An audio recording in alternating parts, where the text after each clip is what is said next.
Hello नमस्कार दोस्तों, मैं ऋषभ आपके चैनल एजुकेशन फॉर ऑल में एक बार फिर से आपका स्वागत करता हूं। आज हम लोग जो एनसीईआरटी सीरीज स्टार्ट किए थे उसका मैं अगला पार्ट लेकर के आ गया हूं, जिसमें आज हम लोग साइंस चैप्टर का जो है वो सेल जो चैप्टर है साइंस में क्लास 9th का, उसका हम लोग जो है वो 100 इम्पॉर्टेंट क्वेश्चन करने वाले हैं, जो कि एनसीईआरटी आधारित रहेगा और आपके किसी भी एग्जाम के लिए अति महत्वपूर्ण होगा। तो अगर आपने अभी तक पीछे वाला वीडियो नहीं देखा है तो इसका प्लेलिस्ट बना हुआ है, आप जो है जा करके देख सकते है। उसका मैं डिस्क्रिप्शन में जो है वो प्लेलिस्ट का लिंक दे दूंगा, आप जो है जा करके देख सकते हैं।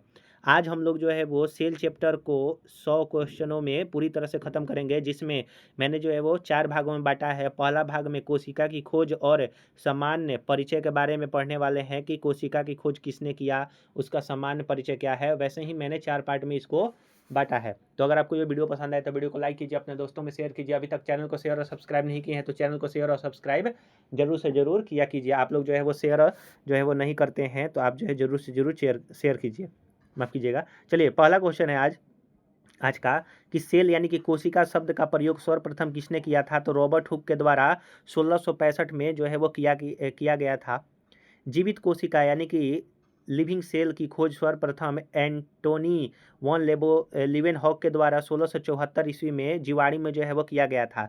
जो आपका 1665 ईस्वी में खोज किया गया था सेल का रॉबर्ट हुक के द्वारा, वह जो है डेड सेल का खोज किया गया था। वहीं आपका जो 1674 ईस्वी में खोजा गया था वो एंटोनी वॉन लीवेनहॉक के द्वारा, वह जो है वो जीवित सेल का खोज किया गया था। तो दोनों क्वेश्चन जो है वो अलग अलग है, दोनों याद रखिएगा।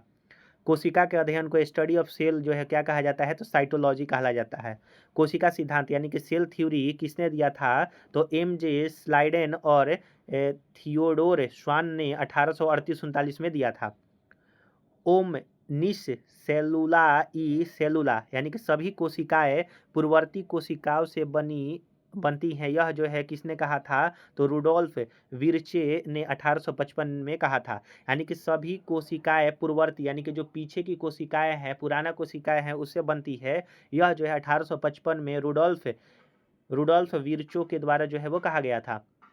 मानव शरीर की सबसे बड़ी कोशिका कौन सी होती है, तो ओवम या फिर जिसको एग सेल कहा जाता है, वह जो है मानव शरीर की सबसे बड़ी कोशिका होती है। और मानव शरीर की सबसे लंबी कोशिका की बात करेगा तो तंत्रिका तंत्र यानी कि न्यूरॉन जो है वो होता है, ये याद रखिएगा।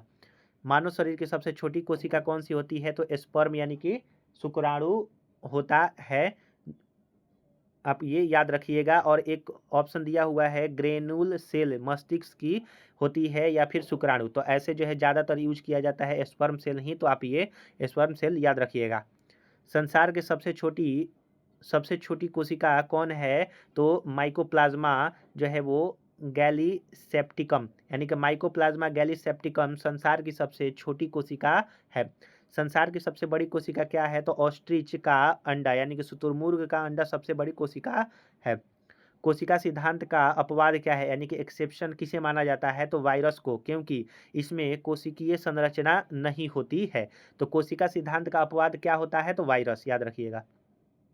प्रोकैरियोटिक कोशिका में किस प्रकार का केंद्रक पाया जाता है, तो इसमें न्यूक्लियोट्स यानी कि अविकसित केंद्रक पाया जाता है, जिसमें केंद्रिका झिल्ली नहीं होता है। यूकैरियोटिक कोशिका का मुख्य विशेषता क्या है, तो यह पूर्ण विकसित केंद्रक होती है और झिल्लीदार अंककों यानी कि ऑर्गेनल्स इसमें उपस्थित होते हैं।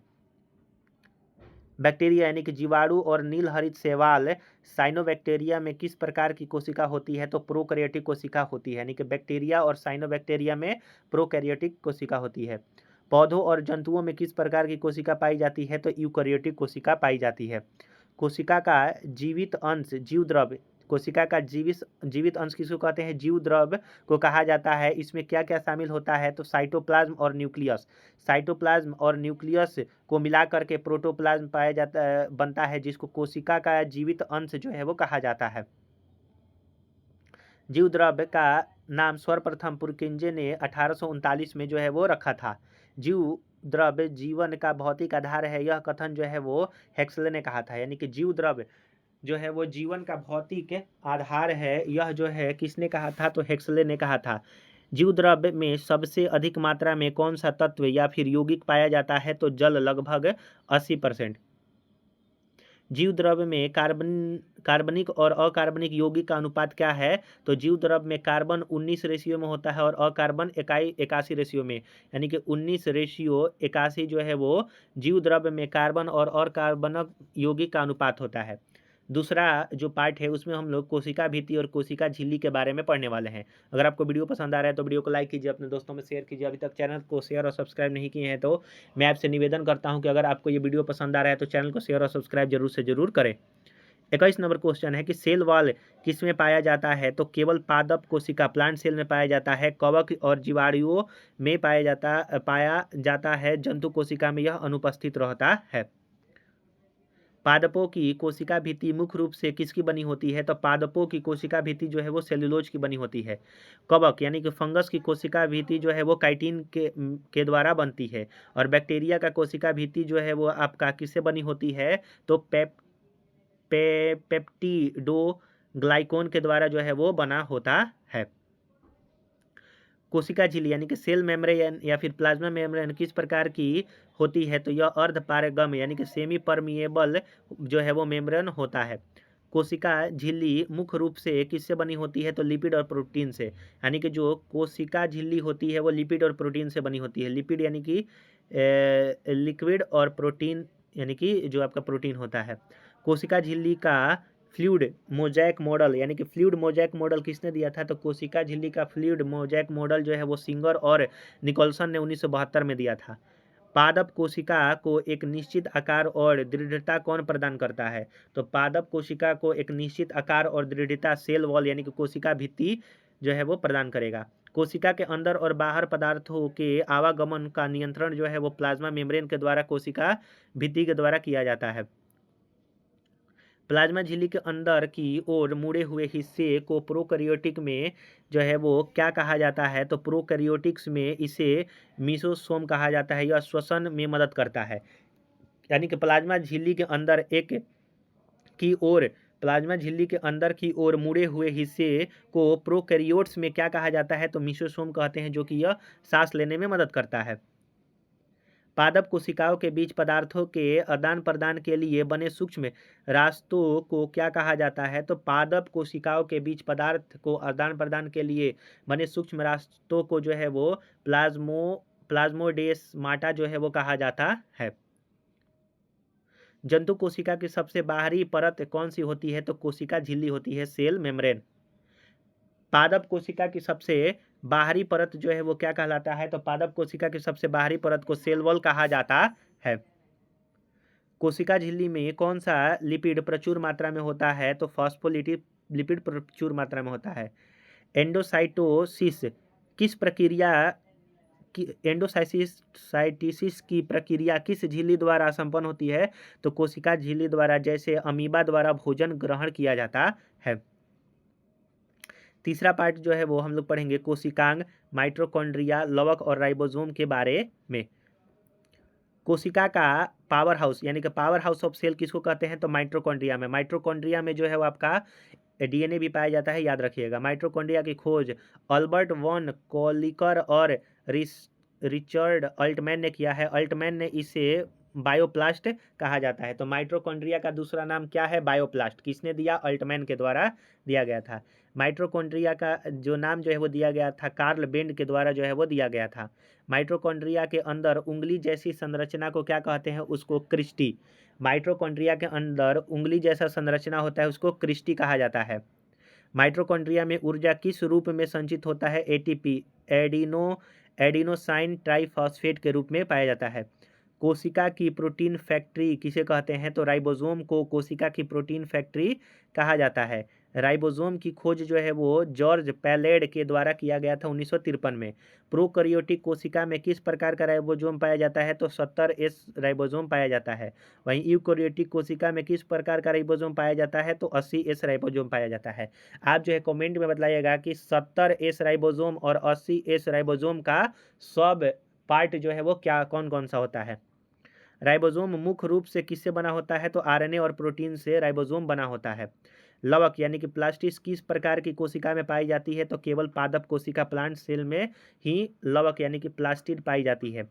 कोशिका का रसोई घर यानी कि किचन ऑफ द सेल किसे कहते हैं? तो क्लोरोप्लास्ट को, हरित लवक को कहा जाता है। हरित लवक में कौन सा धात्विक तत्व पाया जाता है? तो मैग्नीशियम पाया जाता है। पत्तियों का हरा रंग किसके कारण होता है? तो क्लोरोफिल यानी कि पर्णहरित के कारण होता है। टमाटर का लाल रंग किसके कारण होता है? तो लाइकोपीन के कारण होता है। गाजर का नारंगी रंग किस लवक के कारण होता है? तो कैरोटीन लवक के कारण होता है, कैरोटीन। चुकंदर का गहरा लाल रंग जो है वो बीटानीन के कारण जो है वो होता है। पौधे के उन भागों में कौन सा लवक पाया जाता है जहां सूर्य का प्रकाश नहीं पहुंचता है, जैसे जड़? तो इसमें जो है वो ल्यूकोप्लास्ट पाया जाता है। यानी कि पौधे के उन भागों में कौन सा लवक पाया जाता है जहां सूर्य का प्रकाश नहीं पहुंच पाता है? तो वो ल्यूकोप्लास्ट, अवर्णिक लवक। फूल और फलों को आकर्षण रंग प्रदान करने वाले लवक को जो है वो क्रोमोप्लास्ट कहा जाता है। ल्यूकोप्लास्ट जिसमें रंग ना होता है, क्रोमोप्लास्ट जिसमें रंग होता है। किन दो कोशिकांग के पास अपना स्वयं का डीएनए और राइबोसोम होता है? तो माइटोकॉन्ड्रिया और क्लोरोप्लास्ट में होता है। इन्हें अर्ध स्वायत्त अंग यानी कि सेमी ऑटोनोमस ऑर्गेनल्स भी कहा जाता है। तो सेमी ऑटोनोमस ऑर्गेनल्स किसको कहते हैं? माइटोकॉन्ड्रिया और हरित लवक, क्योंकि इसमें डीएनए और राइबोसोम पाया जाता है। कोशिका के भीतर कोशिका, cell within a cell किसे माना जाता है? माइटोकॉन्ड्रिया और क्लोरोप्लास्ट को cell within a cell माना जाता है। माइटोकॉन्ड्रिया में तरल पदार्थ को क्या कहा जाता है? तो मैट्रिक्स कहते हैं। थाइलाकोइड यानी कि थाइलाकोइड और ग्रेना कहाँ पाया जाता है? तो थाइलाकोइड और ग्रेना जो है वो क्लोरोप्लास्ट के अंदर पाया जाता है, हरित लवक। प्रकाश संश्लेषण की प्रकाशीय अभिक्रिया, लाइट रिएक्शन, हरित लवक के किस भाग में होता है? तो वह ग्रेना भाग में। यानी कि प्रकाश संश्लेषण की प्रक्रिया हरित लवक के किस भाग में होता है? तो ग्रेना भाग में होता है। प्रकाश संश्लेषण की अप्रकाशीय अभिक्रिया यानी कि डार्क रिएक्शन जो है वो स्ट्रोमा में होता है, याद रखिएगा। अगला चौथा पार्ट में हम लोग जो है वो गोल्जी काय, अंतः प्रद्रव्य जालिका और लाइसोसोम के बारे में पढ़ेंगे। कोशिका की आत्मघात की थैली, सुसाइडल बैग जो है वो लाइसोसोम को कहा जाता है। लाइसोसोम की खोज किसने किया था? तो क्रिस्टीन डी डूबे के द्वारा किया गया था 1955 में। लाइसोसोम में कौन सा एंजाइम प्रचुर मात्रा में पाया जाता है जो पुरानी कोशिका को नष्ट कर देता है? तो हाइड्रोलाइटिक एंजाइम जो पाया जाता है, जो कि पुरानी जो कोशिका है उसको नष्ट कर देता है, जिसको हिंदी में जलापघटनीय एंजाइम जो है वो कहा जाता है। कोशिका का यातायात प्रबंधक यानी कि ट्रैफिक कंट्रोल और डायरेक्टर किसे कहा जाता है? तो गोल्जी काय यानी कि गोल्जी बॉडी को जो है ट्रैफिक कंट्रोल कहा जाता है। गोल्जी काय की खोज जो है वो किसने किया था? तो कैमिलो गोल्जी के द्वारा किया गया था। पादप कोशिका में गोल्जी काय को किस नाम से जाना जाता है? तो पादप कोशिका में जो है गोल्जी काय को डिक्टियोसोम कहा जाता है, डिक्टियोसोम। लाइसोसोम और पैरोक्सिसोम का निर्माण मुख्य रूप से किस अंगक द्वारा किया जाता है? तो लाइसोसोम और पैरोक्सिसोम का निर्माण जो है वो गोल्जी काय द्वारा किया जाता है। कोशिका का कंकाल तंत्र, skeleton system of the cell किसको कहते हैं? तो अंतःप्रद्रव्य जालिका, इंडोप्लाज्मिक रेटिकुलम को कहा जाता है। अंतःप्रद्रव्य जालिका की खोज जो है वो कीथ पार्टर के द्वारा जो है वो किया गया। खुरदरी अंतःप्रद्रव्य जालिका यानी कि रफ इंडोप्लाज्मिक रेटिकुलम की सतह पर क्या चिपके होते हैं? राइबोसोम, या प्रोटीन संश्लेषण का काम करते हैं। चिकनी अंतःप्रद्रव्य जालिका, स्मूथ इंडोप्लाज्मिक रेटिकुलम का मुख्य कार्य क्या है? तो यह लिपिड और स्टेरॉयड का संश्लेषण करना तथा विषैले पदार्थों का विसहरण यानी कि डिटॉक्सिफिकेशन करना। तो डिटॉक्सिफिकेशन किसका काम है? स्मूथ इंडोप्लाज्मिक रेटिकुलम का, और यह मुख्य रूप से लिपिड का जो है वो मुख्य रूप से यह कार्य करता है।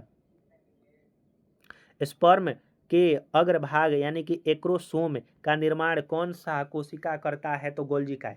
स्पर्म में जो है वो एक एक्रोसोम जो है वो कोशिका होता है, यह गोल्जी काय के द्वारा किया जाता है निर्माण।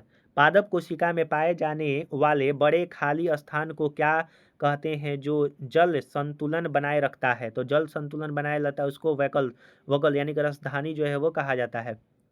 रसधानी के चारों ओर की झिल्ली को क्या कहा जाता है? तो टोनोप्लास्ट कहते हैं। यानी कि वकुल के चारों ओर के झिल्ली को टोनोप्लास्ट कहा जाता है। जंतु कोशिका में रसधानियों का आकार कैसा होता है? तो जंतु कोशिका में रसधानी बहुत छोटे और अनुपस्थित होते हैं, जबकि पादप में यह बहुत बड़े होते हैं। या फिर कह सकते हैं एक तरह से कि जंतु कोशिका में जो रसधानी होते हैं वो नहीं पाए जाते हैं, और पाए भी जाते हैं तो बहुत ही छोटे होते हैं। सेंट्रोसोम किस में पाया जाता है? यानी कि तारक काय किस में पाया जाता है? तो मुख्य रूप से जंतु कोशिका में, पादप कोशिका में अनुपस्थित रहता है। कौन सा? तो सेंट्रोसोम। सेंट्रोसोम की खोज किसने किया था? तो थियोडोर बोवेरी के द्वारा जो है वो किया गया था। कोशिका विभाजन के समय तुर्क तंतु यानी कि स्पाइंडल फाइबर्स का निर्माण करता है, तो सेंट्रिओल जो तारकाय के अंदर होता है। कोशिका में हाइड्रोजन पेरोक्साइड H2O2 के उपापचय के लिए कौन सा अंगक उत्तरदायी है? तो पैरोक्सीसोम। पैरोक्सीसोम जो है वो कोशिका में हाइड्रोजन पेरोक्साइड के उपापचय के लिए जो है वो उत्तरदायी है। कौन सा? तो पैरोक्सीसोम, ये याद रखिएगा। और हाइड्रोजन पेरोक्साइड का फॉर्मूला H2O2 होता है। वसा को कार्बोहाइड्रेट में बदलने वाला पादप कोशिकांग कौन सा है? तो वसा को कार्बोहाइड्रेट में बदलने वाला जो पादप कोशिकांग है उसको ग्लाइऑक्सीसोम कहा जाता है। क्या कहा जाता है? तो ग्लाइऑक्सीसोम कहा जाता है। ये सारा का सारा जो है वो 9th क्लास चैप्टर जो आपका दिया हुआ है सेल, उससे मैंने जो है वो पूरा का पूरा क्वेश्चन जो है बनाया है। तो अगर आपको ये पसंद आ रहा है तो वीडियो को लाइक, सब्सक्राइब और चैनल को शेयर जरूर से जरूर करें, और ये आपके हर एग्जाम के लिए अति महत्वपूर्ण रहेगा। अगला पार्ट में हम लोग केंद्रक, गुणसूत्र और कोशिका विभाजन पढ़ेंगे। कोशिका का मस्तिष्क या फिर नियंत्रण केंद्र, ब्रेन और control centre of the cell किसको कहते हैं? तो न्यूक्लियस को कहते हैं, केंद्रक को। कोशिका की खोज जो है रॉबर्ट ब्राउन के द्वारा किया गया, माफ कीजिएगा, केंद्रक की खोज रॉबर्ट ब्राउन के द्वारा 1831 में आर्किड की जड़ों से जो है वो किया गया था। केंद्रक के अंदर पाए जाने वाले सघन गोल पिंड को क्या कहा जाता है? तो न्यूक्लियस यानी कि केंद्रिका कहा जाता है। केंद्रक का मुख्य कार्य क्या है? तो राइबोसोम आरएनए का संश्लेषण करना।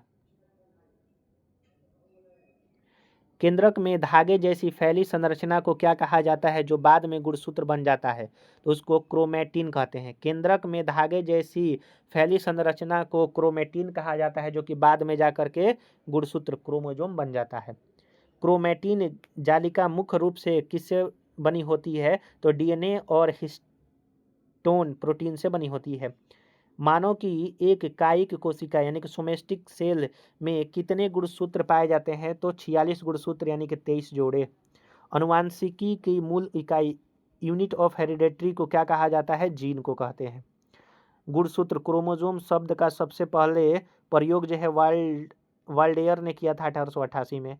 गुणसूत्र के दोनों छोर यानी कि दोनों इंड को क्या कहा जाता है? तो टीलोमियर। टीलोमियर जो है वो कहा जाता है, टीलोमियर या फिर टीलोमियर। गुणसूत्रों के उस बिंदु को क्या कहते हैं जहां दो क्रोमैटिड आपस में जुड़ते हैं? तो जहां पर दो क्रोमैटिड आपस में जुड़ेंगे उसको सेंट्रोमियर कहते हैं, सेंट्रोमियर। कोशिका विभाजन, सेल डिवीजन को सर्वप्रथम किसने देखा था? तो वाल्थर फ्लेमिंग के द्वारा देखा गया था। समसूत्री विभाजन यानी कि मिटोसिस मुख्य रूप से किन कोशिका में होती है? तो कायिक कोशिका, सोमैटिक सेल में होता है, और यह शारीरिक वृद्धि और मरम्मत के लिए उत्तरदायी होती है। समसूत्री विभाजन। अर्धसूत्री विभाजन मियोसिस किन कोशिका में होती है? तो जनन कोशिका, जर्म सेल, रिप्रोडक्टिव सेल में और युग्म गैमेट्स का यह निर्माण के समय यह होता है। अर्धसूत्री विभाजन शब्द किसने दिया था? तो फार्मर और मूर ने 1905 में दिया था। किस विभाजन के कारण संतति कोशिकाओं के गुणसूत्र की संख्या आधी हो जाती है? तो अर्धसूत्री विभाजन मियोसिस के कारण जो आपका संततित कोशिका में गुणसूत्रों की संख्या आधी हो जाती है। अनुवांशिक विविधता के लिए जिम्मेदार क्रॉसिंग ओवर यानी कि जीन विनिमय अर्धसूत्री विभाजन किस अवस्था में होती है? किस अवस्था में होती है? तो प्रोफेज 1 की पैक्टिनी में होती है उपावस्था में? कोशिका यानी चक्र सेल साइकिल की सबसे लंबी प्रावस्था कौन सी होती है जिसमें कोशिका विभाजन की तैयारी जो है वो तैयारी करती हैं? तो वह होता है इंटरफेज। यानी कि कोशिका सेल यानी कि सेल साइकिल की सबसे लंबी प्रावस्था कौन सी होती है जिसमें कोशिका विभाजन की तैयार करती है? तो इंटरफेज। कैंसर कोशिकाओं में किस प्रकार का अनियंत्रित विभाजन देखने को मिलता है? तो अनियंत्रित मिटोसिस। तो ये ऐसे पूछ सकता है कि कैंसर कोशिकाओं में मियोसिस होता है कि माइटोसिस? तो माइटोसिस होता है, याद रखिएगा, लेकिन वह अनियंत्रित होगा। कोशिका द्रव्य के विभाजन डिवीजन ऑफ साइटोप्लाज्म को क्या कहा जाता है? तो साइटोकाइनेसिस कहा जाता है। क्या कहा जाता है? साइटोकाइनेसिस। यानी कि डिवीजन ऑफ साइटोप्लाज्म को साइटोकाइनेसिस कहा जाता है। तो यहाँ पर हम लोगों ने इम्पॉर्टेंट 100 क्वेश्चन किया जो कि एनसीईआरटी क्लास 9th के साइंस चैप्टर का 100 इम्पॉर्टेंट क्वेश्चन है। अगर आपको ये पसंद आ रहा है तो वीडियो को लाइक कीजिए, चैनल को सब्सक्राइब कीजिए, अभी तक शेयर नहीं किए हैं तो चैनल को शेयर भी किया कीजिए। इससे पहले मैंने लगभग 6 लेक्चर जो है वो आपका क्लास 9th का जो है वो पॉलिटी, हिस्ट्री और साइंस से मिला करके करवा दिया है। अगर आपने नहीं देखा है तो आप जो है जा करके देख सकते हैं। अगर आपको वीडियो पसंद आए तो जरूर से जरूर लाइक और शेयर कीजिएगा। तो चलिए हम लोग अगले वीडियो मिलेंगे, तब तक के लिए नमस्कार।